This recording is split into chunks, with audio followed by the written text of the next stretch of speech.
Bonjour à tous les amis, j'espère que vous allez bien. Je vous fais une petite vidéo avec moi, on sait ce que ça veut dire, d'accord? Elle va sans doute être un peu plus longue que petite, mais qui est capitale. J'espère que vous avez passé d'abord de très bonnes vacances. Donc moi ça me fait plaisir de revenir vers vous, j'espère que je vais reprendre vite la main. Et une petite vitesse de croisière comme on avait l'habitude. Merci à tous ceux qui suivent, hein. N'hésitez pas à liker cette vidéo, la partager, abonnez-vous, laissez un petit commentaire, ça fait toujours plaisir, hein, il n'y a pas de souci. Donc j'ai fait une vidéo d'exercice pour les pieds que je vais commencer par une intro. Après je vais vous montrer quelques automassages du pied et de la jambe, un peu d'anatomie du pied, etc. Et des étirements et des exercices de renforcement, comme d'habitude. Et la dernière étape de la réadaptation qui est la reprise de course corrigée, avec quelques éléments essentiels. J'essaie toujours de vous synthétiser du gros contenu. J'essaie toujours de vous amener à l'essentiel pour que ça soit facile, adaptable et pratique, qui ait un côté pratique immédiat. D'accord ? Donc on va commencer par un modèle animal simple. Si je prends un chat et que je le jette du haut d'un toit, c'est une métaphore que j'avais déjà faite, qui est une analogie qui est véridique en plus. Si je prends un chat et que je le jette d'un toit, le record du monde du chat qui tombe d'un gratte-ciel, c'est une étude de New York qui a été faite à New York, sans se blesser, c'est 147 mètres. C'est le syndrome du chat parachutiste. Le chat, c'est un chat qui survit à une chute de 147 mètres. Il se casse une dent et il part normal. Et ça, c'est le record du monde. Et ça nous prouve que c'est la souplesse qui donne la résistance au corps, c'est en aucun cas la rigidité. Alors c'est totalement valide. Mais il faut mettre quelques nuances. C'est qu'il ne faut ni être trop souple, ni pas assez. Il faut le juste milieu. Il ne faut ni être hypermobile, mais il ne faut ni être hypoextensible, hypoélastique. Il faut toujours cet équilibre. Et qu'est-ce qui contrôle cet équilibre au sein de notre corps? C'est évidemment notre cerveau qui ajuste la longueur tension des muscles autour de l'articulation de manière permanente. Ce qui donne à notre cerveau cet état de contraction musculaire, cet état de contractilité du muscle, c'est le tendon. Et je vous reporte à ma vidéo que j'ai faite sur les muscles. Et je vous dis ça parce que on vient souvent me voir et on me dit « Oui, j'ai vu un podologue, machin, machin, machin. » Ou un posturologue, etc.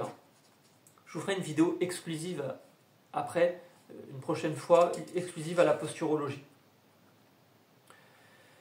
Donc on va être simple, sans rentrer encore dans le dur. Est-ce que tu as déjà vu un chat ou un chien avec une semelle? Moi perso, j'en ai pas vu. Et si tu as vu un chat ou un chien avec une semelle, je pense qu'il faut s'inquiéter qu'il est temps de consulter quelqu'un.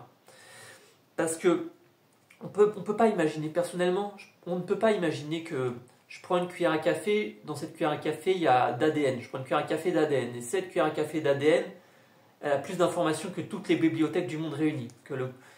Comme si la nature n'aurait pas été capable de nous faire des semelles en caoutchouc, en thermoformé, tu vois. Le corps, il a tout ce qu'il faut pour faire face à cette gravité. D'accord? Il a tout ce qu'il faut. Le pied, il a une posture fonctionnelle. Si les animaux ne le font pas, c'est qu'on ne doit pas le faire. C'est que les animaux, ils savent ce qu'ils font. Ils sont pas altérés par la culture et l'économie. D'accord? Donc les semelles, ils s'en foutent. Eux, ils vont s'adapter. Ils sont dans la survie. Et nous, c'est pareil. Le pied, il a une posture fonctionnelle. Et si un pied ne fonctionne pas, forcément, il peut pas... c'est qu'il n'a pas les bonnes informations, il ne peut pas fonctionner, il n'a pas les bonnes informations gravitaires. D'accord. Donc, comme je disais, il ne faut ni être trop souple, ni pas assez souple. Il faut le juste milieu, ni hypermobile, ni hypoextensible, ni hypoélastique. Et donc le cerveau contrôle cette longueur tension des muscles autour de l'articulation de manière permanente. Donc, quand tu t'assois, ta semelle, elle sert à quoi? À rien, elle ne va pas rééquilibrer le bassin. Les pieds, c'est qu'une projection du bassin sur terre. Une hanche qui merde, c'est une hanche qui est bloquée, qui va pas assez. Il y a une perte d'extension de hanche, le pied va en pâtir. Si les fléchisseurs de hanche, les rotateurs des hanches ne vont pas, tu sais que le pied va manger, le genou avant, etc. Et on se retrouve avec des syndromes rotuliens et à la fin, tu merdes de la tête aux pieds. Donc le centre de l'équilibre humain, on rappelle qu'il est au-dessus du nombril. Et que toutes les chaînes myophysiologiques ascendantes et descendantes, elles montent, elles descendent dans le bassin. Mais souvent on me demande c'est quoi les meilleures chaussures? On me dit, est-ce que je dois prendre des chaussures comme ça, des chaussures comme ci? Alors moi je dis souvent, la meilleure chaussure c'est la patte chaussure. Plus une semelle elle est épaisse, donc plus elle est épaisse on dit qu'elle est maximaliste, et plus elle est fine on dit qu'elle est minimaliste. Et bien plus la chaussure est maximaliste, moins les informations seront fiables pour le cerveau. Et moins il va répondre, et moins il va pouvoir adapter la posture. Il y a des barorécepteurs sous le pied, on a besoin de leur donner des informations fiables. Et il faut faire travailler la plasticité du cerveau par des informations fiables, des sensations de toucher. Et toutes les semelles en général, et les semelles épaisses particulièrement, vont pas donner au cerveau des indications fiables, puisqu'il n'y a pas de sensation. Vous voyez ce que je veux dire? Et donc le cerveau va pas répondre, va pas faire le lien fonctionnel comme il le mériterait. Et à force, on va rendre le pied feignant. Plus la semelle est épaisse, plus les muscles du pied deviennent feignants. Les pieds doivent fonctionner, les muscles doivent fonctionner. Donc, par exemple, on peut regarder les Maasai, les guerriers africains, etc. Chasseurs-cueilleurs, même ils n'ont pas de semelles, ils sont plus endurants que toi et moi. Et ils ont pas mal aux pieds. Donc les semelles, pour moi, c'est du poison. Les chaussures, c'est du poison. C'est comme la position assise. La position assise prolongée, c'est du poison. C'est une position qui est anti-anatomique. D'accord? Donc, au-delà de ça, ça c'est juste, déjà c'est la logique même. C'est la logique même. Au-delà de ça, si on regarde les études académiques de l'ITMP, c'est-à-dire les kinés de France, on voit que si on était né avec une vraie jambe courte, jusqu'à 3 cm de différence de longueur de membre, on l'aurait supporté. Et que l'équilibre du dos, l'équilibre sagittal, il est acquis entre 5 et 12 ans. Et qu'au-delà, l'angle du bassin, l'angle sacro-lombaire, la pente sacrée, est invariable. Et toutes les courbes du dos dépendent de cet angle sacro-lombaire. Et donc tout dépend de l'angle du bassin. Et à partir de là, on va être limité dans notre flexibilité au niveau de la posture. Donc le cerveau va toujours chercher la posture la plus économique possible. Et quand il y a une douleur chronique, il finit par mettre une stratégie d'évitement de la douleur parce que la douleur est énergivore. Parce qu'il veut pas mal, il va se mettre en posture d'économie d'énergie. Mais vu que c'est trop long, parce que la douleur ne passe pas, et que le cerveau n'arrive plus à recruter de nouveaux circuits neuronaux, et n'arrive pas à faire des nouveaux souvenirs, en fait, à créer à chercher un nouveau schéma moteur, un bon cette fois, le mauvais schéma moteur devient biaisé, devient le nouveau schéma moteur de référence. D'accord? Et la douleur chronique devient une réponse dysfonctionnelle du système nerveux central face au stress. Et je vous ferai une vidéo que sur la douleur qui sera anthologique à mon avis. D'accord? Et pour vous dire que voilà, jusqu'à 3 cm, on peut s'adapter. Donc on est relativement flexible. Donc on supporte vachement plus les déséquilibres sur le plan frontal que de côté, sur le plan sagittal. Donc le pied, ce que je veux vous dire en fait, c'est que le pied il a une posture fonctionnelle. C'est qu'il peut fonctionner, mais il n'a pas les informations pour pouvoir le faire. Donc le pied a un comportement, la cellule a un comportement. Chaque muscle, chaque peau, chaque cellule, chaque membre, chaque complexe articulaire un comportement. Et ce comportement dépend de l'environnement. L'environnement, c'est la sensation, la chimie, le transfert cellulaire, la gravité, la tension, la sensation, etc., etc. Tout ce qui va lui donner des informations par les 5 sens pour faire sa carte virtuelle et donner la meilleure réponse immunitaire. D'accord? Donc pensez en termes de plasticité. Dans tout ce que vous faites, on parle de plasticité. Et donc, je vous ai créé, je vais vous montrer quelques massages du pied, quelques massages de la jambe, de la mobilité de cheville, quelques étirements et quelques exercices de renforcement. Et enfin, la dernière étape d'une réadaptation d'un pied et d'un humain en général, de toute façon, c'est la reprise de course corrigée. Pour ça, il faut être équilibré. Donc, c'est vraiment très tardif. D'accord ? Je vais vous donner quelques éléments très simples à mettre en place tout de suite. J'ai vraiment essayé de vous condenser un maximum. Donc on va commencer tout simplement par quelques massages. Donc de toute façon, que le pied soit creux ou que le pied soit plat, ça va être relativement le même traitement. Il va falloir renforcer les fléchisseurs des orteils et les mollets, les solaires. D'accord ? Il va falloir gagner cette flexion dorsale de cheville. D'accord ? Mais n'oubliez pas la hanche en parallèle. C'est pour ça que j'insiste dessus. Ne prenez pas le pied de manière isolée, comme toujours. Tu vois, pied, genou, hanche. Hanche, épaule, épaule, cou. tu vois, et tout ça c'est interrelié. D'accord? Pensez en termes de chaîne musculaire, comme toujours. Pensez en termes de chaîne myofaciale, et en termes de complexe articulaire et d'interrelation articulaire, de parallélisme des ceintures et d'équilibre sagittal. D'accord? Donc on va commencer par un premier automassage tout simple. Je vous conseille de prendre un petit bâton de massage tout simplement et de masser votre mollet, masser votre jambe. N'hésitez pas, c'est con hein, mais massez votre jambe. Ne prenez pas le pied de manière isolée et vous le massez vers le cœur pour faire le retour veineux. D'accord? N'hésitez pas à masser même la cuisse, l'intérieur, l'extérieur et la voûte plantaire, par exemple. Ok? Et n'hésitez pas à tourner un peu le pied pour aller voir un peu les différents plans, avoir différents muscles. Ok? Et là, vous assouplissez l'arche plantaire si nécessaire. En même temps, vous redonnez des informations pour le cerveau. D'accord? Pareil, vous prenez votre petite balle. En général, les balles à picot, c'est pour les mains et les pieds. Bon, c'est pas très agréable. Hein. Et pareil, vous faites un côté et vous faites l'autre. Vous faites le pied. Si par exemple j'ai mal au pied droit ou que je veux rééduquer le pied droit, je vais quand même faire le pied gauche de la même manière. D'accord? Parce que le cerveau va chercher toujours le meilleur schéma moteur. Et donc, vous avez les neurones miroirs qui font hémisphère gauche, hémisphère droit, et il va chercher le meilleur schéma moteur. Il va piquer. Faites fonctionner votre plasticité. Hémisphère gauche, hémisphère droit. Donc, toujours les deux côtés. Vous travaillez le côté sain comme le côté pathologique. La seule exception que j'avais émise, c'est en cas de scoliose, prenez le temps de rééquilibrer et de redresser le dos du côté où l'épaule est la plus haute. D'accord? Donc, je vous invite à regarder l'exercice que j'avais fait sur la marche du fermier. D'accord? Donc, pareil. Prenez votre petit rouleau, n'hésitez pas à masser votre mollet, d'accord? Tout simplement. N'hésitez pas à incliner un peu la jambe pour avoir différents plans, d'accord? Ok? Et par exemple aussi, hop, allez-y. Tu vois, n'hésitez pas à masser votre jambe. Hop, hop. Et prenez votre temps. Il n'y a pas de règle en automassage. Hein. Si vous avez un point sensible, un point d'irradiation, vous ne bougez pas une petite minute. Hop. Et vous redémarrez. Allez-y progressivement. D'accord? Voilà, donc les automassages, ne lésinez pas.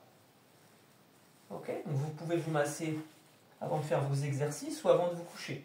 Et après, vous vous étirez. Donc, on pourrait se dire, après, comment on étire le pied. Donc le pied, n'hésitez pas à l'étirer. Alors, je vais vous montrer. Je vais vous montrer. Donc, un exercice que vous pouvez faire, regarde le gros bébé là-bas, un exercice que vous pouvez faire, là on voit bien mon pied, voilà. Normalement c'est un placé tenu. Normalement quand vous avez votre patient, vous prenez le gros orteil, vous le pliez comme ça, et vous lui dites de maintenir l'orteil en bas. Et ça va faire une crampe normalement dans l'arche plantaire. Mais même tout seul en réalité vous pouvez le faire.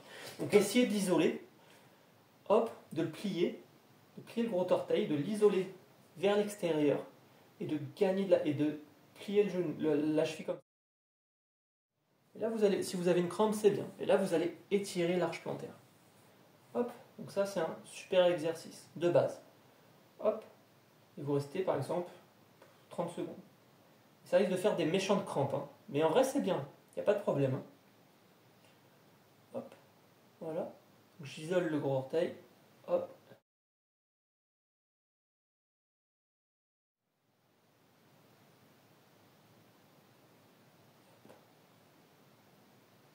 Ok.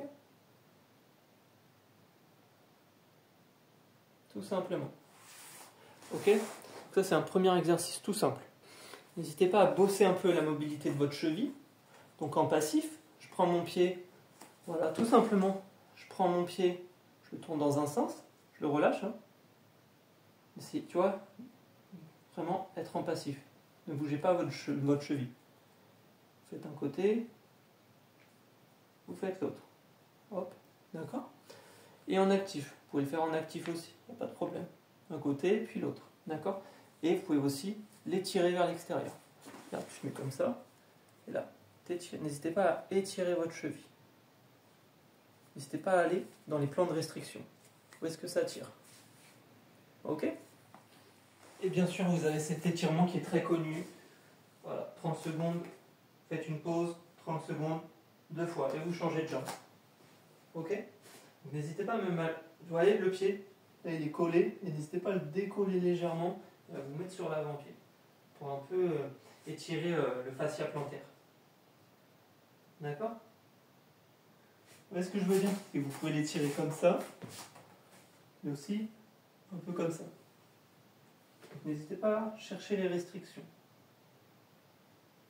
N'oubliez pas aussi que vous pouvez masser un talon d'Achille et faire un montage de ventouse dessus par exemple. Ça peut être intéressant. Ok? Donc là pareil, vous allez étirer vos solaires. Donc là pareil, vous allez étirer votre solaire. Donc regarde, je me mets vraiment sur l'avant-pied.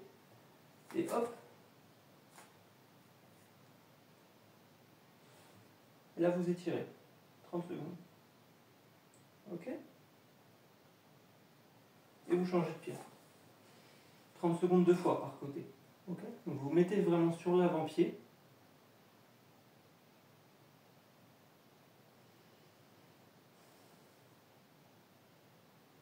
Vous pouvez le faire comme ça avec une chaise.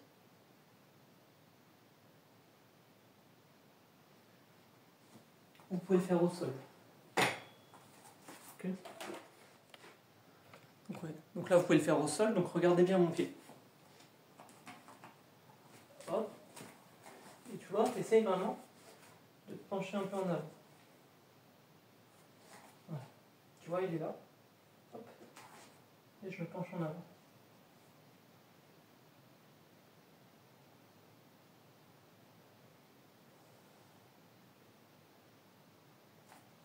Ok. Et vous changez de côté.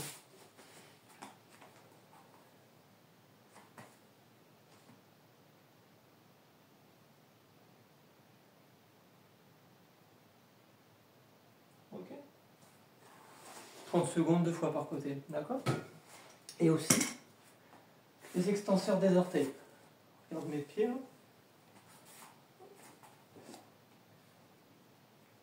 Et là, je les étire.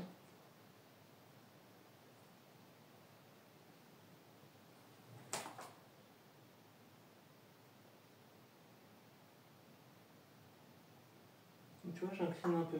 Gauche, droite, tu vois. J'essaie de trouver la restriction.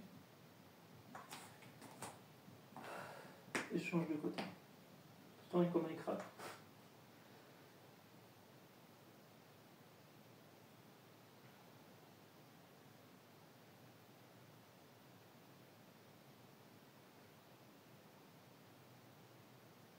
Là, ça devrait tirer beaucoup dans les orteils. Hein. Tu vois, moi, mon pied droit, il tire à mort comparé à mon pied gauche. Parce qu'en fait, physiologiquement, quand tout va bien, le poids, normalement, il doit être sur l'avant-pied et sur les arches plantaires au niveau latéral. Ça veut dire que quand un pied fonctionne, normalement, le poids est censé être devant et sur les côtés, au niveau des arches latérales. Et quand il y a des douleurs chroniques, des technopathies de marche à force, c'est le talon qui prend tout, souvent. Et donc le talon vient taper contre le sol, et le pied il perd sa capacité de rebond. Et ça s'appelle un défaut du pied amortisseur. Et le souci, c'est que souvent, tu as un des deux pieds qui s'ouvre plus vers l'extérieur que l'autre. Parce que la hanche, elle finit par être nouée, elle noue la jambe vers l'intérieur, elle bloque la hanche en rotation interne, et donc à la fin, les pieds, t'en as un des deux qui va s'ouvrir plus vers l'extérieur que l'autre. Donc en gros, il faut souvent penser à, quand tu fais tes exercices de pied, à fermer l'angle de progression. Pas comme ça, mais vraiment être bien parallèle, le plus possible. Ok? Largeur du bassin. D'accord? Donc ça, on va le voir de toute façon. Ok?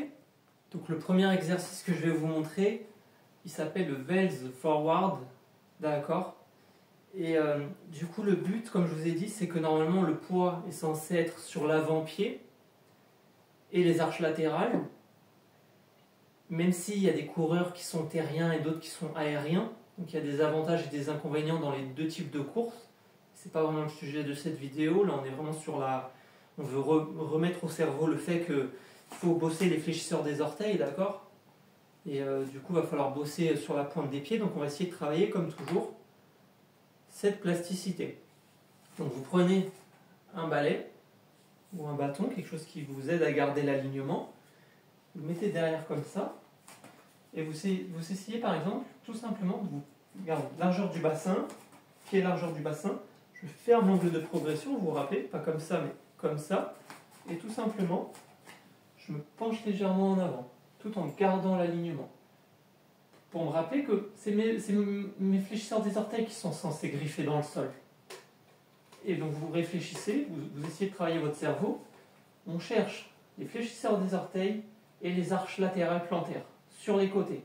On ne va pas dans le talon, on ne va pas dans l'intérieur, on ne va pas dans la rotation interne de hanche. On reste le plus parallèle possible, le plus aligné possible.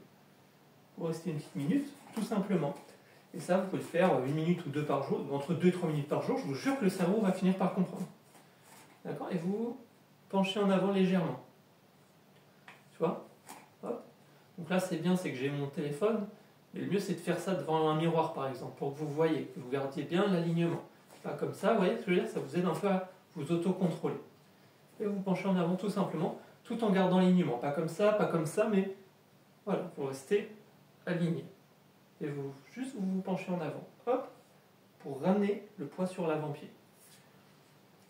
Avant-pied, médio-pied et derrière, quoi. Tu vois ce que je veux dire?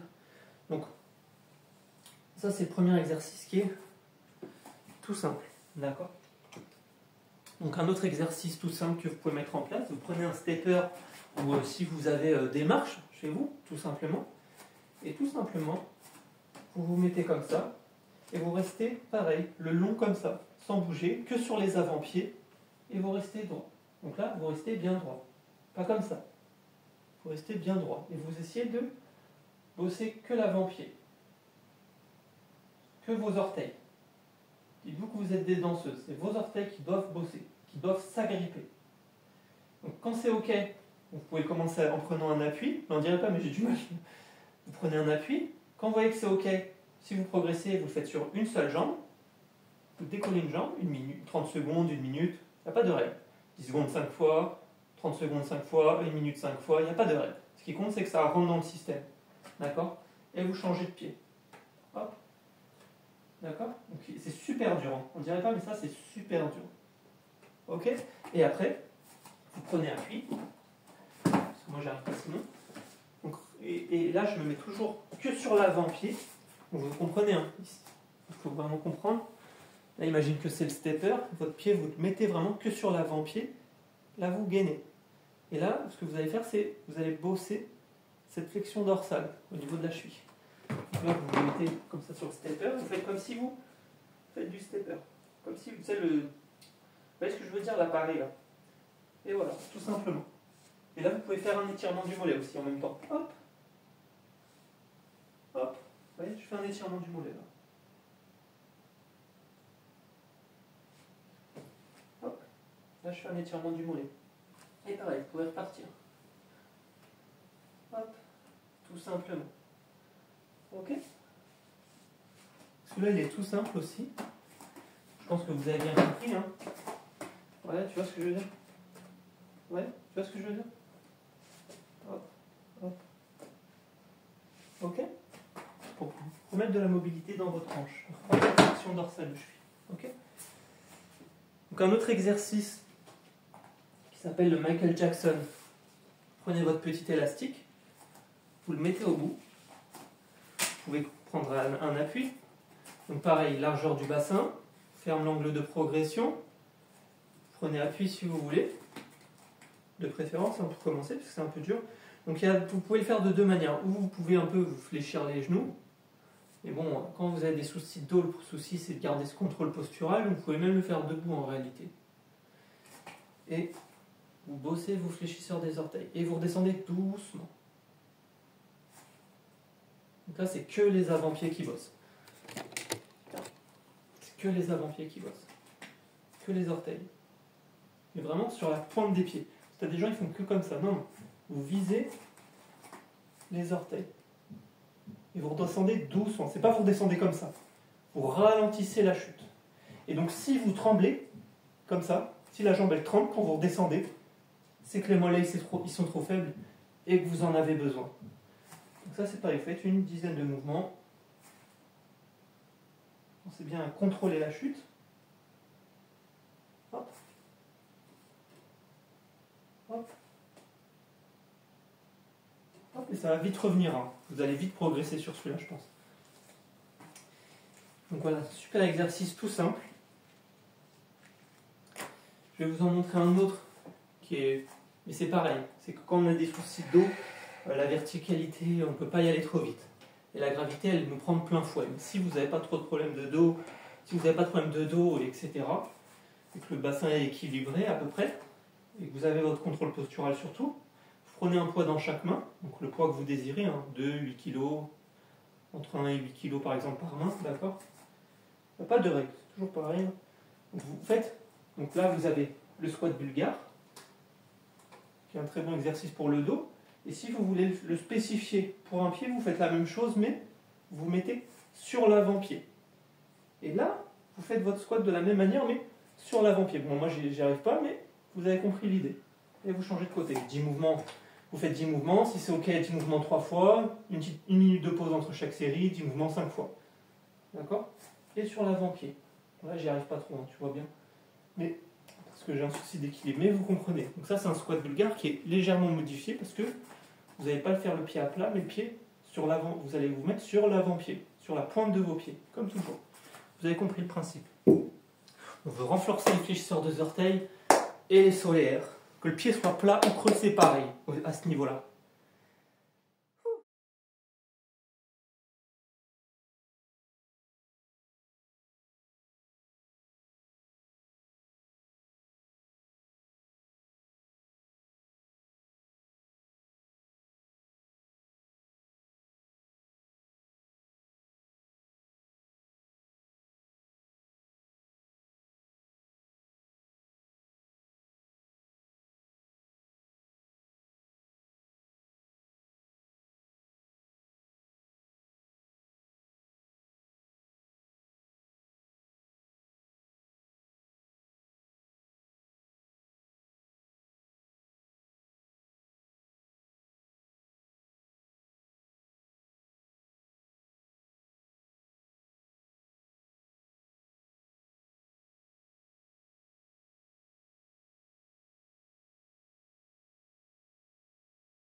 Et enfin, je vais vous montrer 2 exercices pour bouger un peu ce pied qui ne bouge plus. D'accord? Donc le premier exercice, c'est le foot doming. Donc, tout simplement, vous allez raccourcir le pied en griffant le sol et faire un dôme avec votre pied. Et là, vous allez bosser les muscles du pied. Donc, muscles intrinsèques, muscles extrinsèques. Foot doming, short foot, on va voir les deux de toute façon. Donc là, vous allez griffer. Et pareil, vous faites un pied, 10 mouvements, vous changez de pied, 10 mouvements. Et là, vous faites le même, mais plus difficile, le short foot, comme si le pied c'est une ventouse. C'est-à-dire que vous gardez les orteils collés au sol, tout en essayant de raccourcir le pied de la même manière, comme si le pied c'est une ventouse. Donc ça ne bouge pas beaucoup. Hein. Et celui-là, il est plus dur. Hop, hop. J'essaye de raccourcir mon pied, mais en me forçant à ne pas décoller les orteils, en les plaquant contre le sol. Et c'est comme si la voûte plantaire c'était une ventouse. C'est pas simple. Hein. Ok? Ok? Donc une dizaine de mouvements, le cerveau va comprendre. Donc vous vous rappelez, de toute façon, donnez-vous le temps d'apprendre, comme toujours. Apprendre à apprendre, comme j'aime dire facilement. Il faut à peu près entre 2 et 3 minutes d'un exercice par jour pour que le cerveau ait le temps d'apprendre. Il faut le faire pendant 1 mois et demi, 2 mois, pour voir si on reprend cette connexion, cette commande motrice, cette plasticité, ce pont par l'expérience, cette plasticité par l'expérience. 1 minute, entre 2 et 3 minutes par jour pendant 1 mois et demi, 2 mois, avant de dire ça marche pas ou ça marche. Il faut que le cerveau ait le temps de bosser. Donc vous pouvez vous masser, vous étirer plutôt le soir et faire vos exercices de renforcement plutôt la journée, parce que l'étirement empêche l'activation musculaire et vous allez contrecarrer ce renforcement du pied si vous vous étirez tout de suite avant ou après. D'accord? Donc moi, je vous conseille plutôt de vous masser, de vous étirer, de vous masser même avant vos exercices si c'est nécessaire, faire vos renforcements, et puis le soir, vous massez et vous étirez après. Ou, tu vois? Voilà, par exemple. Et plus vous allez être fort, moins vous allez avoir besoin de vous étirer, parce que plus la fibre, elle est résistante, elle est endurante, elle est intégrée dans ce bon turnover. Type 1, type 2, tout le bordel, ça tourne. D'accord? Et donc la dernière étape d'une rééducation d'un pied, c'est la reprise de course juste et corrigée. Et donc, je vais vous dire des directives assez simples. Une fois qu'on est équilibré, que le pied est assez fort, etc., que vous avez assez bossé cette proprioception de la jambe, du pied, c'est-à-dire votre dissociation lombopelvifémorale. Donc, par exemple, je pense notamment à le rolla-bolla, les plateaux instables, les plateaux proprioceptifs, que vous avez fait beaucoup de gainage, qu'il y a assez de muscles profonds dans les hanches, qu'il y a assez d'extension de hanches, que vraiment on est à la fin. Vous comprenez que au niveau de la proprioception, vous êtes OK. La jambe gauche, la hanche droite, le bas du dos, vous avez la position neutre, on est OK. Ouais, vous voyez ce que je veux dire? J'arrive vraiment à avoir cette proprioception, etc. Alors c'est intégré. Si c'est OK, si vraiment vous êtes à la fin d'une réadaptation, vu que le pied il a tellement pas rebondi pendant longtemps, vous vous rappelez ce que je vous ai dit en début de vidéo, donc en général le pied qui tape contre le talon, c'est le pied où la hanche, elle est la plus haute, mais en vrai elle est la plus en avant, c'est-à-dire la hanche la plus verrouillée. C'est-à-dire qu'il y a une hanche verrouillée, une hanche instable, un pubis instable, quand il y a un déséquilibre musculaire dans le bassin en général. C'est souvent ce schéma que vous allez avoir. Et un retard de contraction du transverse.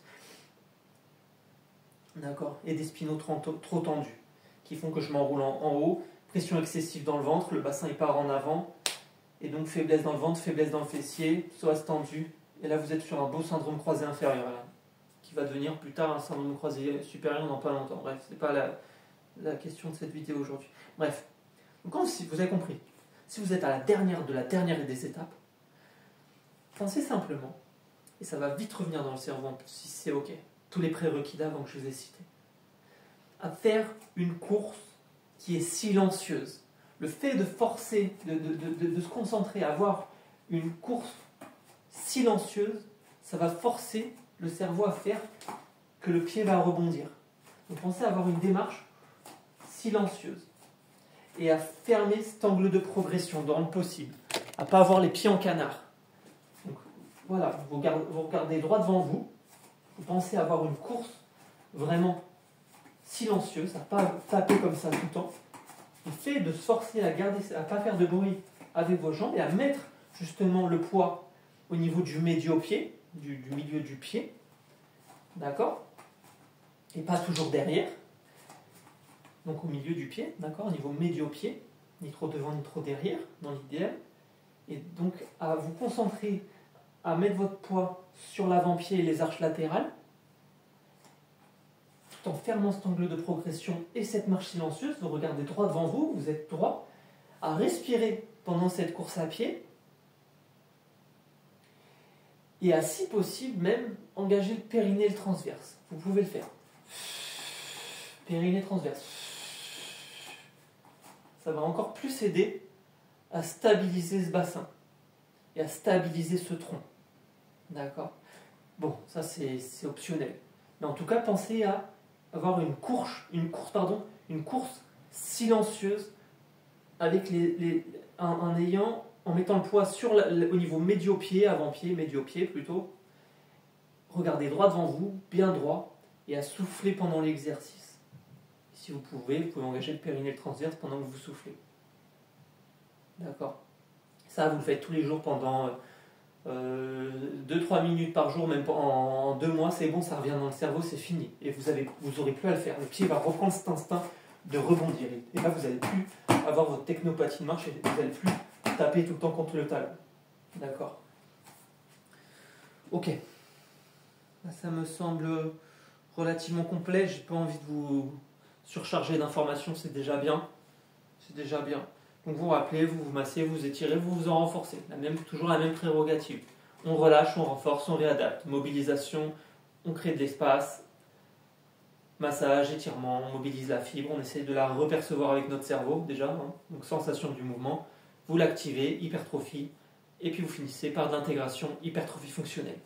Et donc, reprise de course corrigée. Et là, vous avez votre réadaptation complète au niveau du pied. Donc je vous remercie de votre attention, j'espère que ça va vous aider. Je vous fais des bisous, comme d'habitude. J'essaierai de faire quelques shorts. Je vais essayer de comprendre. Je ne suis pas un spécialiste de YouTube malheureusement. Donc je vais essayer de Instagram encore moins. Encore moins, c'est pas mon truc. Mais je vais essayer de faire quelques shorts, tu vois, de quelques exercices de 1 minute ou 2, quelques secondes, que ça soit un peu plus. Qu'il y ait des formats longs et des formats courts. Donc je vais essayer de faire les deux. Ok ? Donc je vous remercie de votre soutien. Et je vous souhaite, comme toujours, beaucoup de courage à tous. Bons exercices. Et impliquez-vous. Et investissez, comme toujours, dans le matériel, les livres. C'est pas à perte. Le matériel, les livres, c'est pour vous. Vous allez toujours pouvoir les rentabiliser. Ce qui compte, c'est l'information. Qu'est-ce qu'on fait? C'est quoi l'étiologie? C'est quoi la cause de la cause? Et après, on met en place le protocole. D'accord? Et le protocole s'adapte à la personne. C'est pas la personne qui doit s'adapter au protocole. Ça, c'est très important de ne pas l'oublier. Ok, les amis, je vous fais des gros bisous. À bientôt.